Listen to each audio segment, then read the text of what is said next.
A Contramano.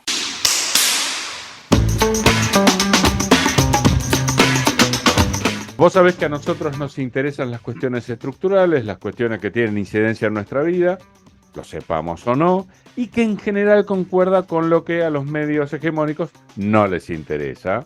Las malas lenguas dicen que es para distraerte, pero bueno, no seamos mal pensados. Vamos a hablar del hambre en el mundo, vamos a hablar del mundo agrícola, vamos a hablar de por qué la comida en un momento determinado y no hace mucho tiempo empezó a aumentar en su precio y seguramente por razones que no te contaron, como te decía. Nosotros tenemos una posibilidad que compartimos con vos, que es hablar con Marcelo Ramal, que es un economista que sabe mucho, es muy pedagógico y aparte es honesto. Su rubro es tan complicado como el mío. Me imagino que mucho salario por abajo. Entonces, entender la economía no siempre es tan simple. Arrancamos con el lujo que nos damos habitualmente. ¿Cómo te va, Marcelo? Simón te saluda. ¿Qué tal, Simón? ¿Cómo estás? Muy bien, muchas gracias por atendernos. Es un gran placer, realmente.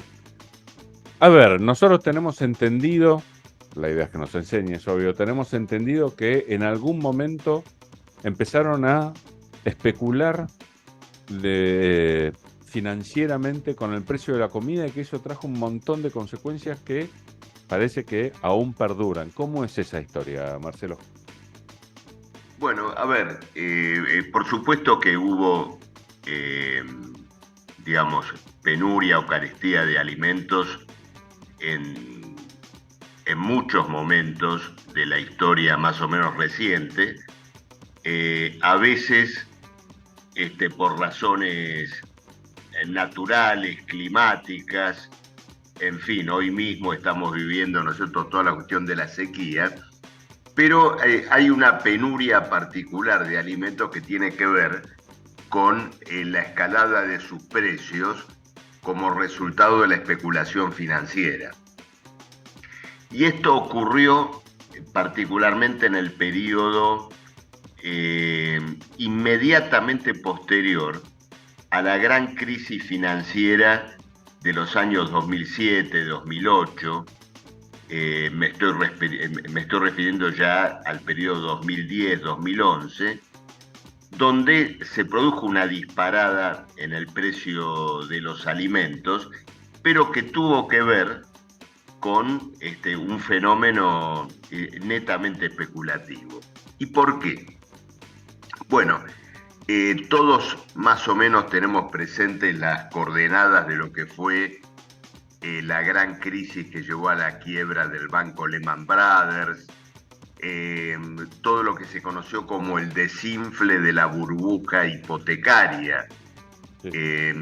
Es decir, el final de un ciclo de profusión de préstamos por parte de bancos y fondos que, bueno, terminaron promoviendo, digamos, estos préstamos muy por arriba de las posibilidades reales del mercado, de las personas que incluso contraían esos préstamos. Bueno, y finalmente esto terminó en una escalada de insolvencias que llevó a una situación de quiebra a fondos de inversión, bancos, incluso agencias que se ocupaban en Estados Unidos del crédito inmobiliario. Sí, lo que concluyó con el salvataje del gobierno de Estados Unidos. Ahí vamos. Ahí vamos, justamente. Que algún día me gustaría charlarlo con vos porque tengo entendido que también fue bastante polémico, pero no mezclemos temas. Es claro, indudablemente, digamos, como tantas veces ocurrió, el capitalismo buscó prorrogar su ciclo de ascenso por encima de sus posibilidades reales, ¿no es cierto? Es decir, tiró de la cuerda del violín del crédito de consumo más allá de lo que lo podía hacer.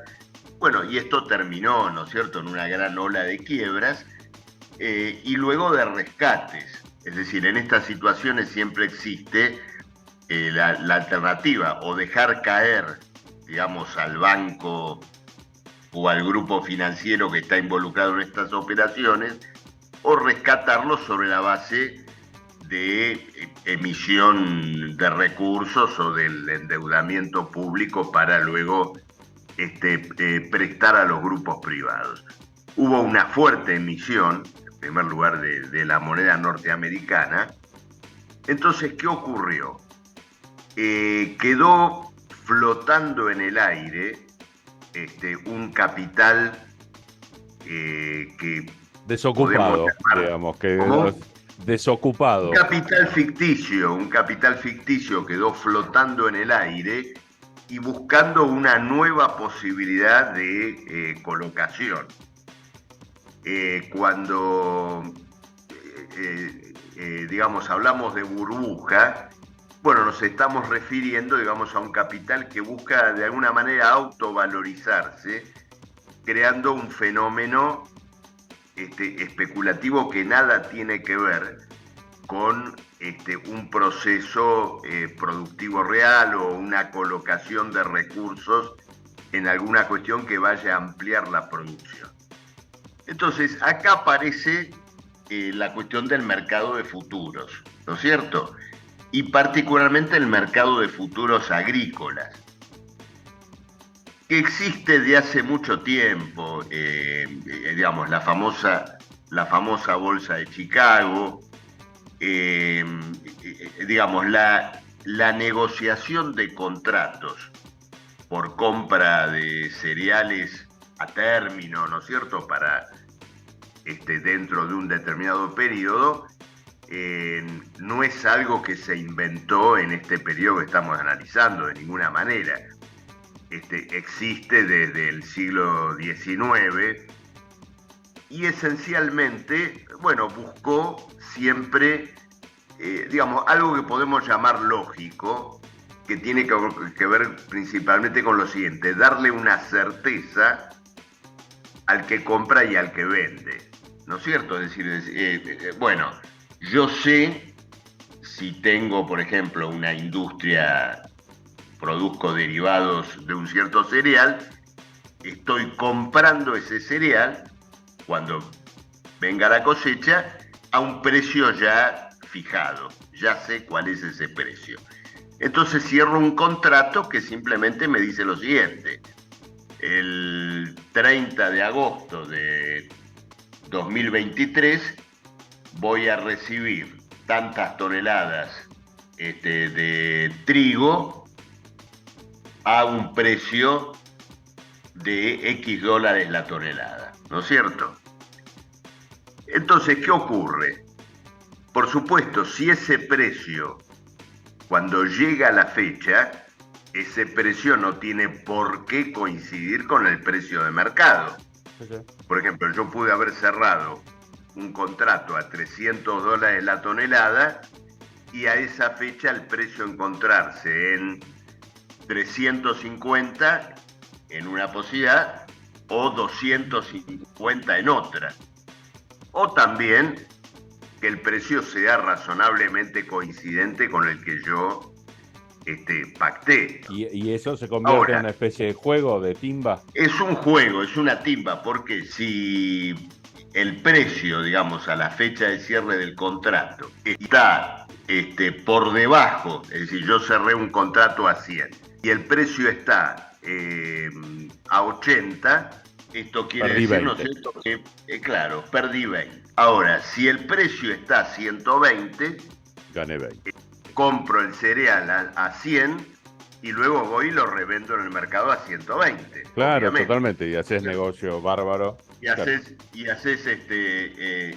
perfectamente el negocio. Esta situación, por supuesto, que alimenta una especulación que es previa al momento en el cual vence el contrato, porque ahí es donde se puede armar la burbuja. Es decir, yo empiezo a inflar el precio, llevando adelante operaciones de compra, digamos, de contratos.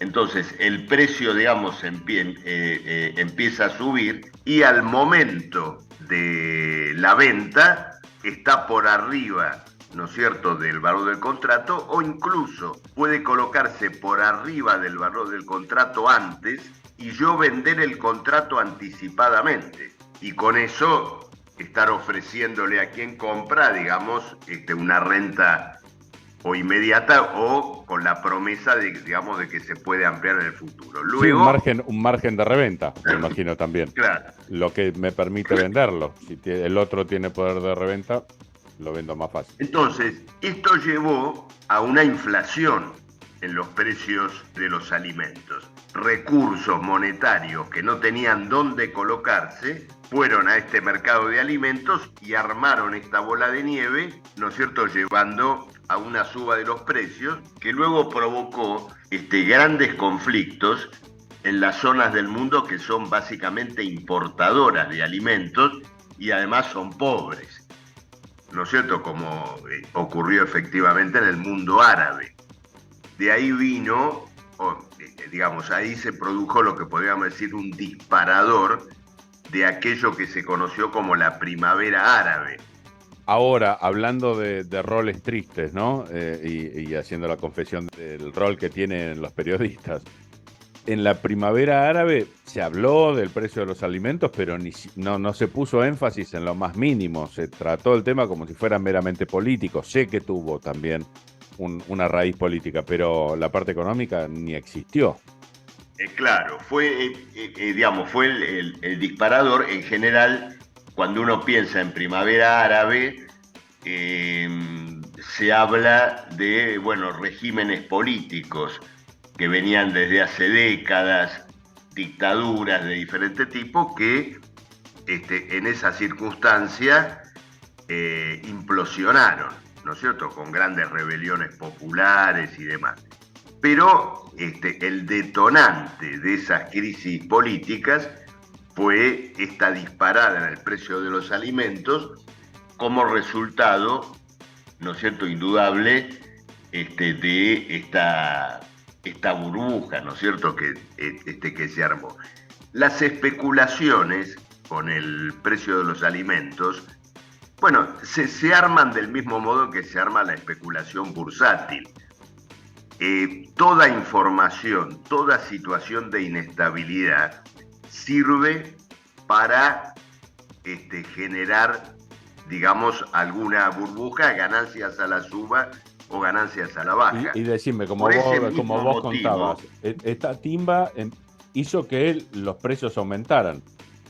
Claro, por ese motivo también vivimos una timba fuerte en el periodo que se inició con esta guerra entre la OTAN y Rusia.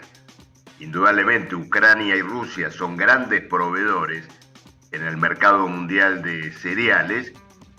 El hecho de que estuvieran afectadas por la guerra inmediatamente disparó una crisis alimentaria y, esa crisis alimentaria tuvo, dentro del lapso que estamos analizando, sus fluctuaciones.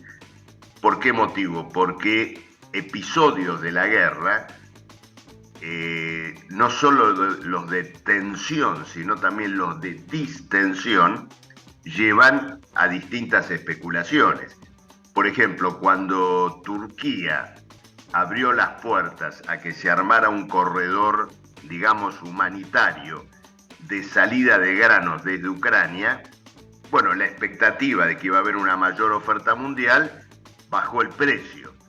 Entonces, imagínate que el que sabía que esto se iba a producir, vendió antes y lógicamente, si manejaba contratos, a lo mejor compró contratos cuando los precios recién estaban subiendo, los vende en el momento más alto y después el gil que lo compra y que no sabe que se va a armar un corredor humanitario, sufre las consecuencias, ¿no es cierto?, le explotan la mano, diríamos. Sufre la caída de la bolsa. En toda especulación bursátil, sea con granos, sea con acciones, nunca crea riqueza, sino que es una transferencia de riqueza de los menos avispados, ¿no es cierto?, a los más Sí, totalmente. informada. Y decime, esta especulación masivamente, por más que vos nos contaste que siempre existió la inversión en estos productos, la timba, así, masivamente desarrollada, ¿empezó en qué década más o menos?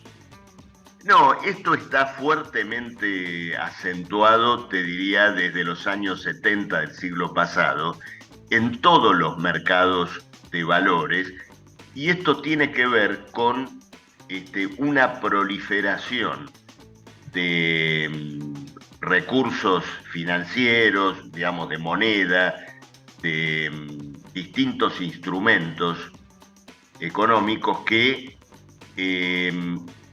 superan por mucho a lo que serían las transacciones reales internacionales. ¿No es cierto? En otras palabras, en el mundo circula mucho más dinero y valores que en general, digamos, se pueden hacer valer como medios de crédito de pago respecto de lo que serían las necesidades reales de circulación de productos.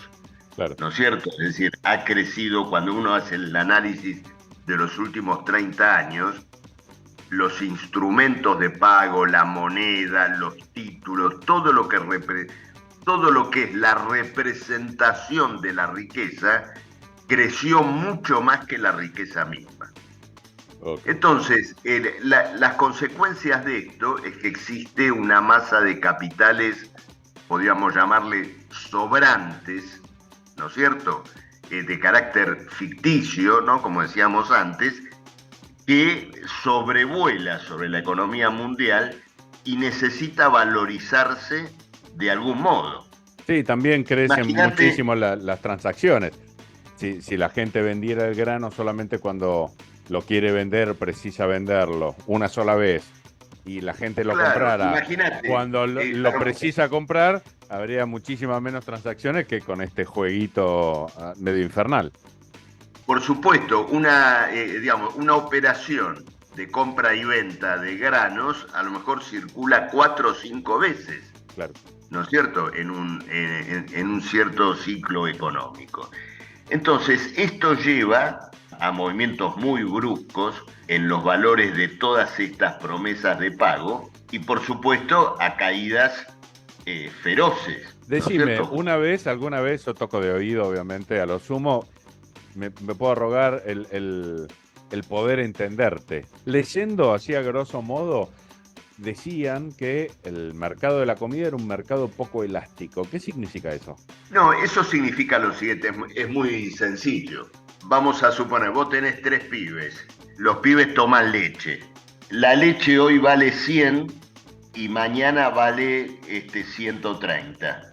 Vos la leche la comprás igual, porque los pibes tienen que tomar leche. Es decir, la leche es un mercado poco elástico, ¿no es cierto? Por más que Ahora, cambie el precio, la urgencia y la demanda sigue igual. Ahora, claro, ahora suponete, tus pibes comen caramelos, no sé, por decirte algo. Los caramelos valen 100 y mañana valen 130. Entonces, ahí le decís a los pibes, no, mirá, no hay más caramelos. La leche sería inelástica o poco elástica. El caramelo es un mercado elástico. Cuando no hay plata, no hay caramelo.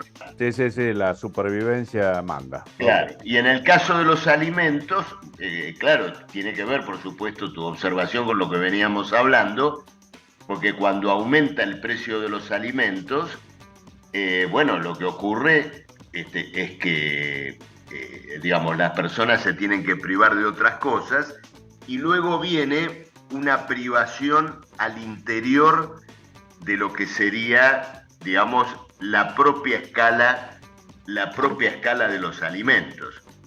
Vos fíjate un detalle interesante, que uno de los historiadores atribuyen uno de los factores que prepararon la revolución industrial en el siglo XVIII al hecho de que el aumento de los cultivos, de la productividad agrícola, permitió una alimentación más completa de quien luego iba a ser el obrero industrial, con hierro, con, digamos, elementos nutricionales Sí.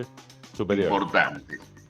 Ahora, 3 siglos después, con esta crisis alimentaria, grandes sectores del mundo retornaron a la papa, por ejemplo. Al llenarse la panza, se llama. Exactamente, Sí. exactamente. Entonces, Pan, papa.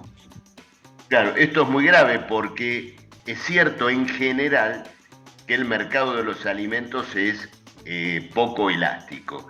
Pero, digamos, al interior del mercado de los alimentos, bueno, también existe, ¿no es cierto?, una prelación. Sí.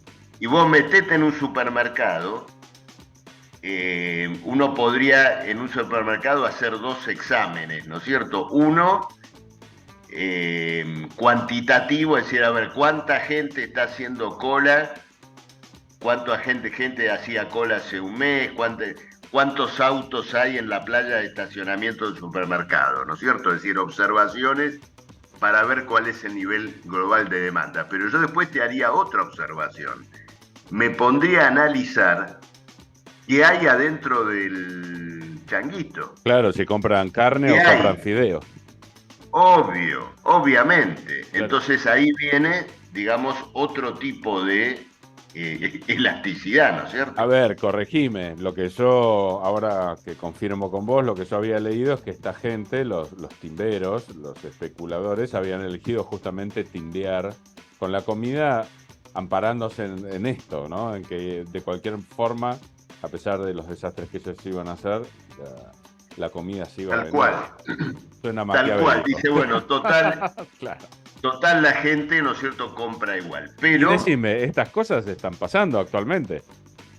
Sí, por supuesto, porque, como te decía antes, la guerra, 2 cosas, ¿no es cierto? Por un lado, la guerra y luego el cambio climático están conduciendo a sacudones feroces en el mercado de alimentos. Hoy tenemos a la Argentina muy presente. Pero aparte sigue la timba. Ahora me lo desarrollás, por favor. Pero la timba, aparte de esto que estás marcando, también sigue. Sí, por supuesto, porque esas fluctuaciones alimentan la timba. Si alguien dice, che, va a haber una sequía en tal lugar, bueno, juguemos a la suba ahora, compremos contratos, porque seguro que esto se va para arriba en un año. Bueno, y maravilloso, como te decía, los miles y miles de individuos que se mueren de hambre para que algunos poquitos ganen más plata. Impresionante. Claro. Es una gran metáfora. Indudablemente que sí, pero no, simplemente te hacía un comentario que la India hace un par de años vivió un proceso de sequía muy parecido al que tuvimos nosotros ahora, ¿no es cierto? Y por supuesto afectó al mercado agrícola, pero afectó la vida de los sectores populares de la India fuertemente. Hoy el mercado está sacudido por un lado por la guerra y luego por estos fenómenos climáticos que ya no son naturales. No es un problema natural, es decir, el cambio climático tiene que ver con... digamos, la acción del hombre sobre la naturaleza, completamente predatoria y bueno, con las consecuencias que hoy estamos viendo, digamos, para el caso de Argentina, pero que se dan, ¿no es cierto?, en otros mercados. Bueno, querido, a ver, suena deprimente y muy interesante. ¿Querés agregar algo que no haya salido en la charla al respecto? No, una sola cosa que no mencionamos, que tiene que ver con lo siguiente. Uno dice, bueno, estas operaciones, mercados de futuros y demás. Ocurre lo siguiente, ¿qué es lo que agrava todo esto? Le da una impronta de determinadas características. De un lado, digamos, en una punta del negocio, tenés millones de agricultores y luego tenés centenares de millones de consumidores, ¿no es cierto? Pero en la otra punta tenés un grupo de monopolios de comercialización agrícola dominado hoy por los propios fondos internacionales de inversión.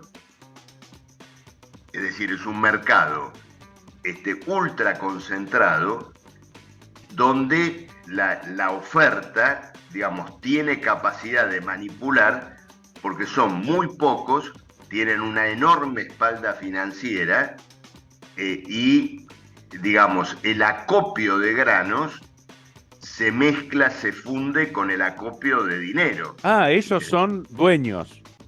Claro, BlackRock, Templeton y demás ya son fuertes accionistas de los grupos comercializadores de granos que conocemos mundialmente. Okay, o sea, no tienen el rol que podría tener, no sé, alguien que invierte, que compra y vende acciones de otros, sino que ellos mismos son los dueños de estas empresas que toman las decisiones. Es decir, la especulación financiera con los alimentos ya se ha unido a la gran comercialización. O sea que el mundo agrícola y el mundo financiero ya no son diferentes. Claro, es decir, si vos dijeras, si la bolsa de Chicago la pudieras teatralizar, no es que tenés de una punta 1000 granjeros, ¿no es cierto? Y del otro lado, bueno, 1000 financistas, acopiadores y todo lo demás. No, podés tener a los 1000 granjeros, pero del otro lado de las sillas hay 5 sentados. Ok. No, y aparte los granjeros me imagino que tienen que charlar en su mismo lado del negocio, tienen que charlar justamente con estos capos que son los que les dan órdenes. Claro. Y en general la parte del león nunca se la quedan tampoco los productores, ¿cierto? Ok, clarísimo, clarísimo. Importante giro el que le agregaste. Bueno, querido Marcelo, interesantísimo como siempre. Un abrazo grande y nos veremos en la próxima novela. Totalmente, totalmente. Un abrazo muy grande y muchas gracias. Gracias a vos, un saludo.